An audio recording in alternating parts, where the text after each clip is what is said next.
ወደ ጌታ ባይመጣ ኖሮ አበራ ባለፈው ጀምሮ ነበር፣ ሞች ነበር። ጌታ ኢየሱስ ነገሮችን ሁሉ አስተካክሎለት ወደዚህ ደርሷል። ከእሱ አንደበት የምንሰማበት ነው የሚሆነው። እግዚአብሔር ይባርክ። ቀጥል። አሜን። እሺ፣ በድጋሚም ሰላም ብያቸዋለሁ። ያው የእግዚአብሔር ሰላምና ደስታ ይብዛላችሁ።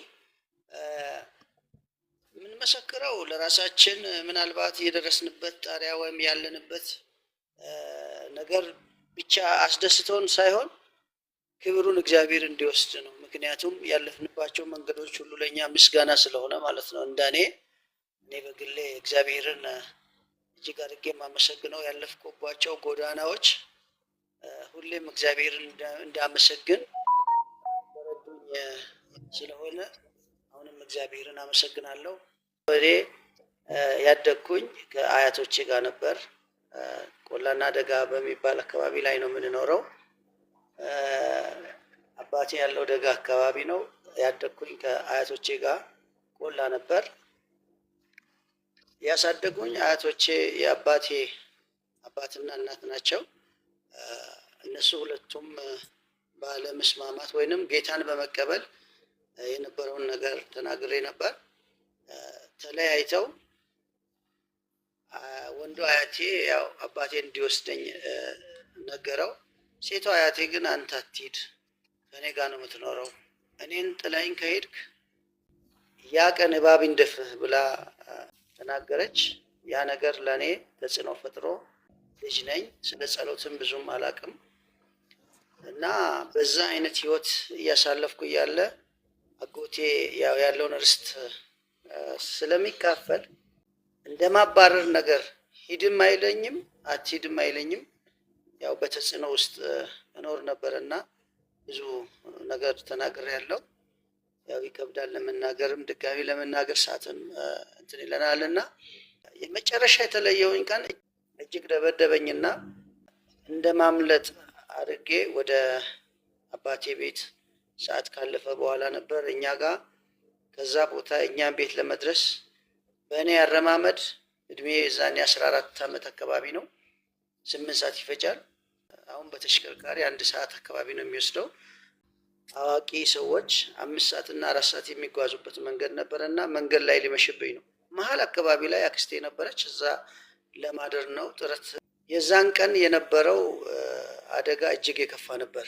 ልክ እነሱ እንዳይደርሱብኝ ወይንም እንዳይመልሱኝ ብዬ ሌላ አቋራጭ የሚወስድ መንገድ ነበርና ሄድኩኝ። ወቅቱ ክረምት ነበር፣ ነሐሴ 15 ነው 1984 ቀኑን አስታውሳለሁ።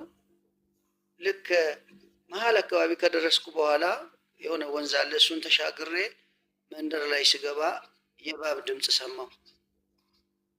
በጣም ጭጭጭ የሚል ድምፅ ሰማሁና ደንግጬ ነጠላ ጫማ አድርጌ ነበረና አንድ እርምጃ ቆምኩኝና ትንሽ እንትን ብዬ ለመጓዝ አንድ እርምጃ ሲሄድ ነጠላ ጫማ ነበር ጧ ሲል ድጋሚ እንትን ሲል ልክ በሁለቱም ወገን እጅግ ሳር የበዛበት ነው።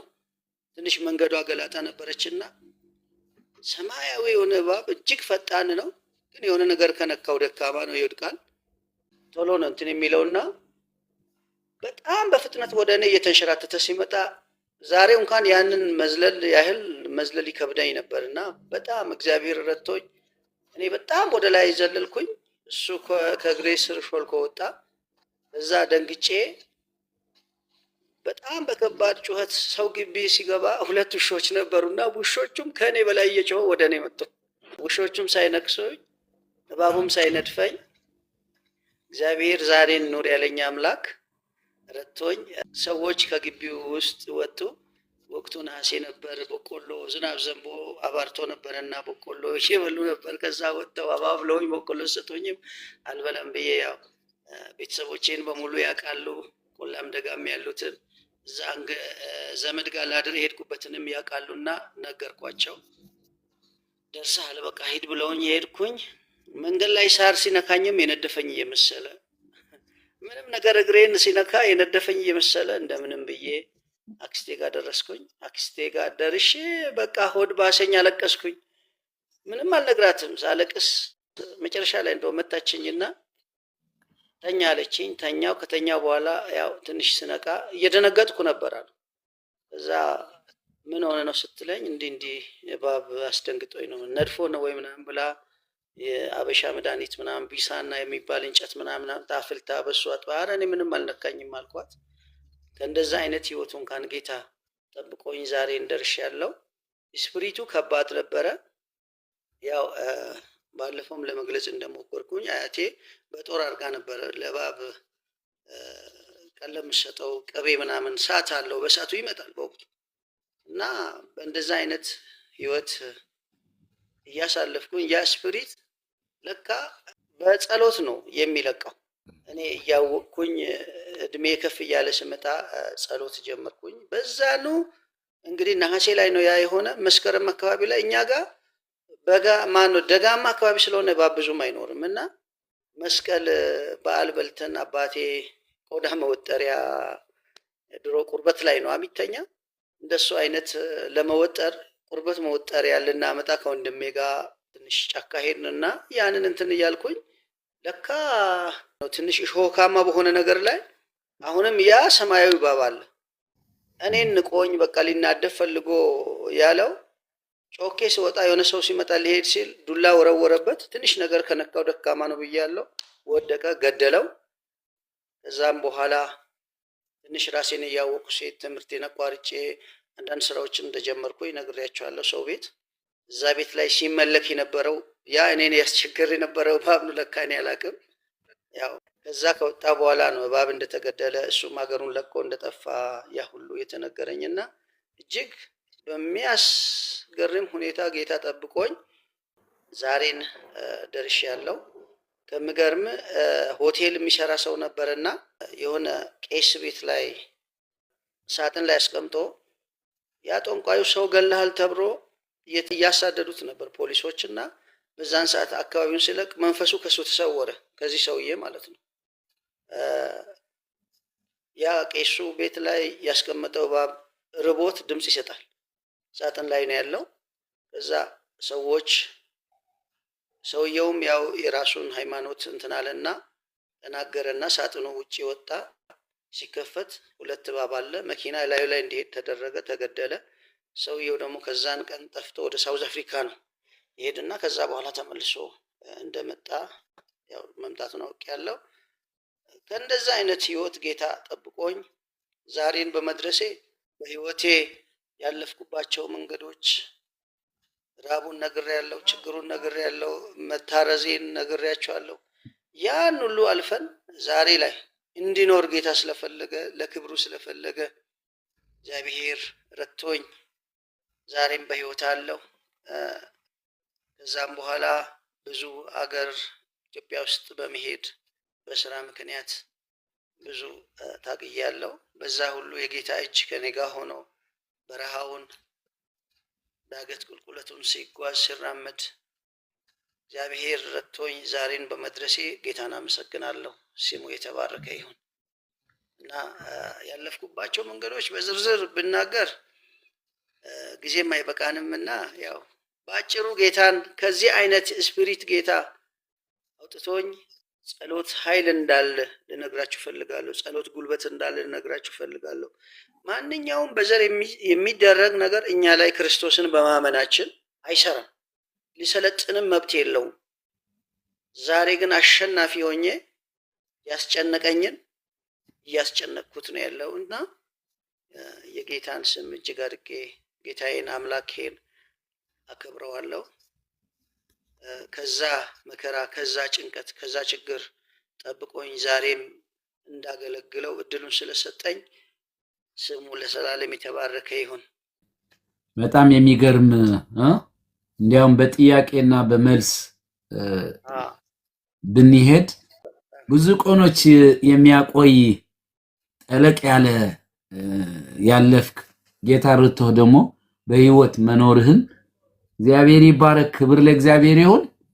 አንድ ጥያቄ አለኝ። ጌታን ባትቀበል ኖሮ ዛሬን ማየት ትችል ነበር?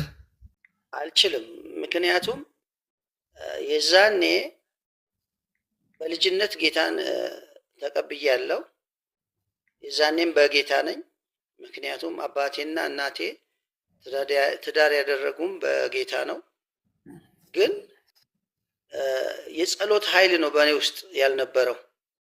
ከነሱ ጋር ስላለው እነሱ የሚያደርጉትን ነገር ሁሉ በላለው ጠጣለው። ተምሬ ደህንነት ተምሬ ጥምቀት ተጠምቄ ስላልነበረ ከዛ በኋላ ነው መንፈሱን የነቃሁበት። የጠላትን ስራ አንስተውም ተብሎ በእግዚአብሔር ቃል እንደተጻፈ ሐሳቡ በእኔ ላይ እጅግ ብዙ ነበር። እኔ እውነቴን ነው። ምናልባት የገጠር ልጆች የሆናችሁ ሰዎች ታውቃላችሁና በሳሩላ ተሸክሜ ቤት አመጣ ነበር። እኔን ነው የሚከታተለኝ። ማንም እኛ ቤተሰብ ላይ ማንም በእንደዚህ አይነት እንትን ውስጥ የሚቸገር አልነበረም። ሁሌም የሚጠናወተኝ የነበረው እኔን ነው እና ጌታን ባልቀበል ኖሮ ወይም ባረግ ኖሮ ከጌታ ጋር ባልኖር ኖሮ ዛሬ መድረሴ ያው እንግዲህ እንደኔ ግምት አጭር እድሜ ነበር ብዬ ነው ማስበው። አሮጊቷ ከነሱ ቤት ከሄድክ እባብ እንደምትልክ የተናገረችው አሮጊቷ ከእባብ ጋር ምን አይነት ቁርኝት ነበራት? እኔ ልጅ ሆኜ እባብ በጣም ይመጣ ነበር ቤት። የሳር ቤት ታውቀዋለህ እንግዲህ፣ እንዲህ ቁጭ ብለህ ወደ ላይ ስትመለከት ላይ በተሰራው በጣሪያ ዱፋ በተደረገበት ይገኝ ነበር፣ ይገደል ነበር። አንዳንድ ጊዜ ይከለክሉ ነበር እና አያቴ ትከለክል ነበር እንዳይገደል። ጦር ላይ ልክ ሲመጣ ጦር ላይ ቅቤ ያደረጉና በሷ እንትን እያደረጉ ይበላል። ቀን ሰዓት አካባቢ ነው የሚመጣ። ያን ልሳል ይሄዳል። ሰዓቷን ጠብቆ ይመጣል። ስርቦ ሰዓቷን ጠብቆ ይመጣል እና ከዛ በፊት ጌታን ከመቀበላቸው በፊት እሳቸውም እና ውሻ ያሳድጉ ነበር እና ውሻ በጣም ይጮህ ነበር። መንፈሱ ሲመጣ በውሾች ነው የሚሰራ የነበረው እና የነበረው ስፒሪት ከባድ ነበር። ጌታን በማመናቸው ነው እንትን የሚተለዩ። ግን ማመን ብቻም በቂ አይደለም። ያው ነገሮቹን ክዶ በደንብ ጸልዮ ካለቀቁ በስተቀር ያው አብሮ ተላምዶ የሚኖር ነገር ይመስለኛልና እኔ እንዴት ጌታን ከተቀበሉ በኋላ እንዴት ሊሰራ እንደቻለና እንደ እርግማን ሊቀመጥ እንደቻለ አላወኩም። ግን እኔ የሚገርም አፖስትል ልክ እሳቸው ሞቱ መንገድ ላይ ተገለው ባይ እንጂ እንደዛ አይነት እንትን የሚጠናወተኝ ነገር በህይወቴ አልገጠመኝም። ያው እሳቸው ከሞቱ አሁን ወደ 20 ዓመት አካባቢ ሆነዋል። እዛን ወዲህ እንደዛ አይነት ችግርም አላየሁም። ነገሩ እንትኑ ስፒሪቱ ከእሳቸውም ጋር ጭምር ሞተ ማለት ነው። ዋው በጣም የሚገርም ነገር ነው ይሄ። የዘር እርግማን እሶ የሚያመልኩት አይነት መንፈስ ነው። ግን አንዴ በአንተ ላይ ተናገሩ ማለት ነው። ያ እየተከታተለማች ያ ነገር የቆመው እሶ ከሞቱ በኋላ ነው ወይስ አንተ በጸሎት ከጸናህ በኋላ ነው የቆመው? ቆሞ አሁን እግዚአብሔር ይመስገን ረቶ ጌታ ከጸናሁ በኋላ በቃ ነገሩ እየተወ ሲሄድ ነቃው። እኔ ይሄ ነገር የሆነ ሰው ሳማክር ይሄ እኮ ቀላል ነገር ነው፣ መጸለይ ነው፣ ሰይጣን እኮ ነው ይሄ፣ ስለዚህ መጸለይ ያለብህ ማገልገል አለብህ አለኝ።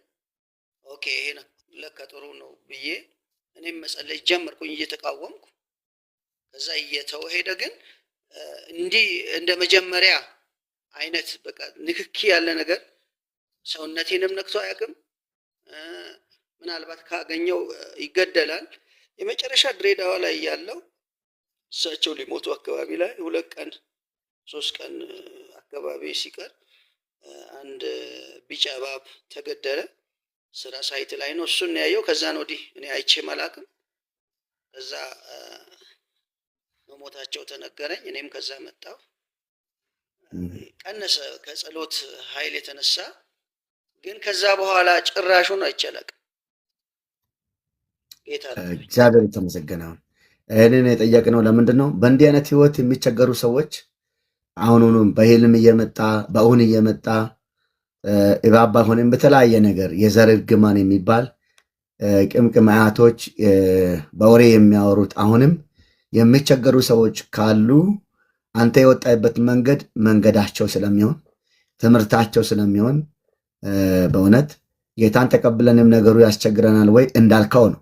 ሰው ካልጸና ጸንቶ ካልጸለየ ካላገለገለ በእግዚአብሔር ፊት በትጋት ካልተመላለሰ ነገሮቹ እንደዚህ ማጠናወቱ አይቀሬ ነውና ይሄ ለእኛም ለሌሎችም ለሚሰሙን ቆንጆ ትምህርት ነው። እግዚአብሔር ይባርክ። ምናልባት ሌሎች ሰዎች የሚጠይቁት ጥያቄ ካለ የሚጠይቀው ለወንድማችን ዘማሪ አበራ ግርማ ማለት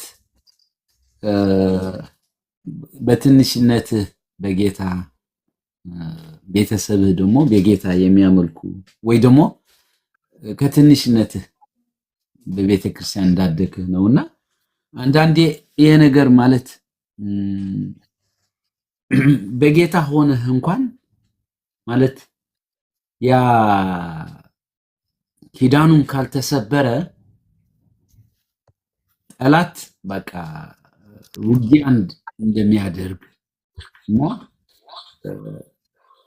አንተ ማለት ከስንት ዓመታት በኋላ በቃ እፎይ ብለህ ወይ ደግሞ የነገር በቃ ተገላገልኩ ብለህ ያረፍክበት በተለይ አንዳንዴ አሁን በጌታ ሆነው ያገለገሉ እንኳን ትንሽ ግን በህይወታቸው ጥያቄ የሚፈጥር ነገር እንዳለ የተለያየ ነገር ምስክርነት ትሰማለህ ታያለህና ስለዚህ ወደ ህይወትህ ስታመጣው በቃ ከዚህ ቀን ግን ፓርቲኩላርሊ ይህችን በቃ ከኔ ጋር አልተጓዘችም ብላ የምታስታውሳት ክሊር ነው ጥያቄው?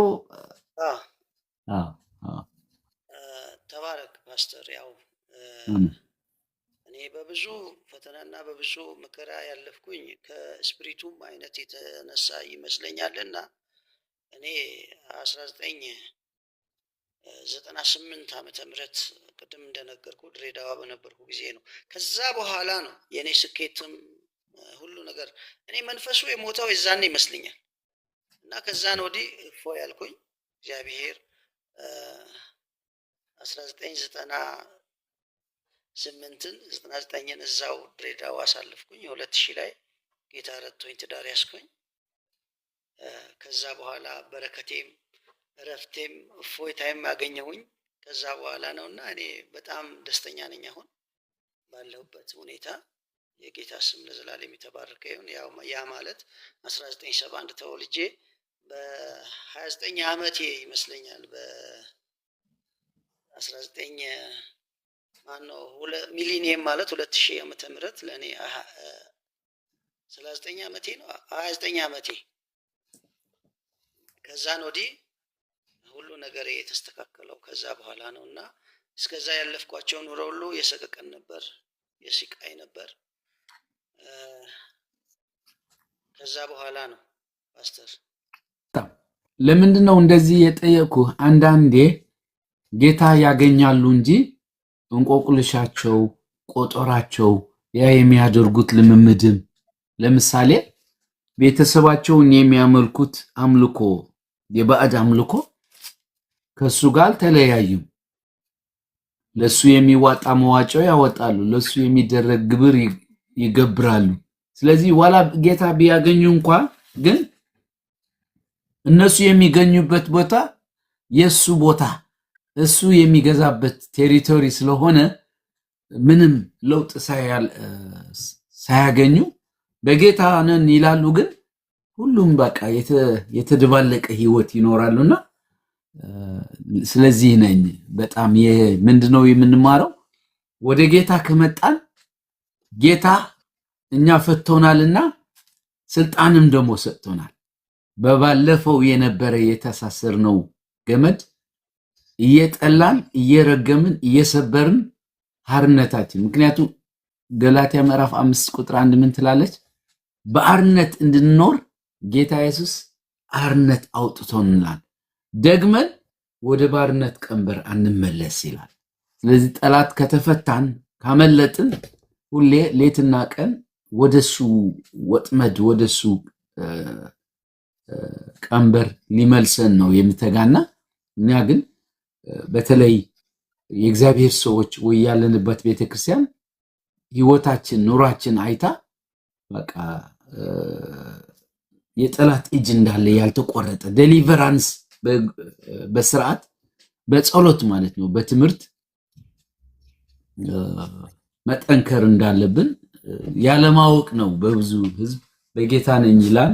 ስለዚህ በጌታ ነው ትክክል፣ ግን ከሄደበት መንገድ ከኖረበት መንገድ ካልቀየረ ህይወቱ ሊለወጥ ወይ ደግሞ ሰላሙን አርነቱን ሊያጣጥመው አይችልምና እግዚአብሔር ይባርክ። በጣም እኔ አሁን በግሌ አሁንም ለሌሎችም ምናልባት እንደኔ አይነት ህይወት ያሳልፉ አይጠፉምና ጸሎት ትልቅ መሳሪያ ነው። ትልቅ መዋጊያ መሳሪያችን የጌታ ስም ነው። ስለዚህ እጅግ ልንቃወምና የዘር ስፒሪት ከባድ እንደሆነ እኔ በደንብ ተምሬያለሁ፣ በደንብ አውቄያለሁ። ከህይወቴም ምናልባት አስተምሮኝ ሳይሆን እኔ ከህይወቴ ካየሁት ነገር የተማርኩኝ ይሄ ስለሆነ ጸሎት የማያሸንፍ ለጸሎት የማይሸነፍ ነገር የለምና ጸሎት ሁሉን ያሸንፋልና እሱም ክርስቶስ ስለሆነ እኔ ለሌሎችም የሚመክረው ምናልባት በጌታ ነን ማለታችን ብቻ በቂ አይደለም። መኖር ወሳኝነት አለው። መማር ወሳኝነት አለው። ማወቅ ወሳኝነት አለው። ከጌታ ጋር መጣበቅ ወሳኝነት አለው። ስለዚህ እኔ በእንደዚህ አይነት መልክ ነው አጋንንት ስራት መንፈሱ እኔን ነበር ሲያሳድግ የነበረው። በዛ ቤት ላይ ተሰርቶ የሚበተን ሌላም ነገር የሚደረግ ቤት ነበርና እኔ ያደግኩኝ። ግን እኔ በጌታ ነኝ፣ ምክንያቱም አባቴና እናቴ በጌታ ስለሆኑ እነሱ ደግሞ በሌላ ነበሩና ብዙ የሚወረወር የሚጣል የሚሰጥ ያን ሁሉ እያየው ነበርና ያደግኩኝ። ሰይጣን እውነት ቆሻሻ ነው ደግሞ የሚሰራውም የሚያደርገውም ቆሻሻ ነገር ነው። ስለዚህ ከዛ አይነት ቆሻሻ ቦታ ጌታ እኔን አስመልጦኛል። በሚገርም ሁኔታ ነው ጌታ ያስመልጠኝና የጌታ ስም ለዘላለም የተባረከ ይሁን። አሜን አሜን። እግዚአብሔር ይባርክ። እንኳን አመለጥ። ከዛሬ ጀምሮ በእንደዚህ አይነት መንፈስ የምትኖሩ ቅዱሳን ብትኖሩ አንድ ትምህርት የተቀበልን ይመስለኛል። አጥብቆ በመቃወም እንደገና በመጸለይ በእግዚአብሔር ፊት በጽኑ እምነት በመኖር የእግዚአብሔርን ቃል በመከተል ማውጣት ይቻላል። ይሄ ይገርማቸዋል። ምንም አይነት የተማሩ ሰዎች በጥበብ የታወቁ ሰዎች መጥተው ከህይወታችን ሊቆርጡት የማይችሉት በሽታ ነው። ግን በእግዚአብሔር ፊት እኛ በርተን ስንጸልይ የጌታ መንፈስ ሊያወጣን የሚችል ታላቅ ትምህርት ነው የሰጣን። እግዚአብሔር ይባርክ ወንድማችን። በግሌ አሁን ዞር ብዬ ሳስበው የማይገኝበት ቦታ ሜዳ ላይ እንኳን እኔ መንፈሱ ራሱ ለሰው የማይታይ ለእኔ ግን የሚታይ ነገር እየመሰለኝ ነው። እና ብዙውን ጊዜ ጮኬ ነው ከዛ የምጠፋ ሰው ሲመጣ ደግሞ ያገኘው ከሚገርም ነገር እና እጅግ አስቸጋሪ ነበረና እውነት እኔ አሁን ምናልባት በዚህ አገላለጽ ለእናንተ ቀላል ሊመስል ይችላል። እኔ ግን ያለፍኩት መንገድ እጅግ ከባድ ነበር። የጌታ ስም ይባረክ። ጌታዬን የግሌ አዳኝ አድርጌ ከተቀበልኩ ወይንም ደህንነት ተምሬ ተጠምቄ በንስሐ ወደ እግዚአብሔር ቤት ከመጣ ወዲህ ሰላም አግኝቻለሁ። የጌታ ስም ይባረክ።